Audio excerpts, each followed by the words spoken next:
አምላኬ ጌታዬ የልቤ ዓላማ ሆይ ይህ አገልጋይህን እንክብካቤንና ጥበቃህን በመማፀን በምሕረትህ ጥላ ስር ሊተኛ በጸጋህም ከለላ ስር ሊያርፍ ይፈልጋል።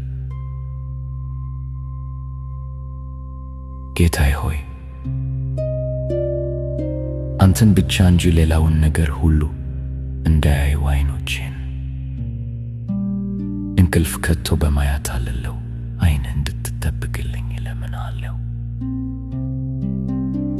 ዓይኖቼ ያንተን ምልክቶች ለማየትና የግልጽትህን አድማስ ለመመልከት እንዲችሉ የማየት ኃይላቸውን አበርታ። አንተ በእርሱ ሁሉን ቻይነት መገለጽ ፊት የሥልጣን ሕልውና የተንከተከተለት ነህና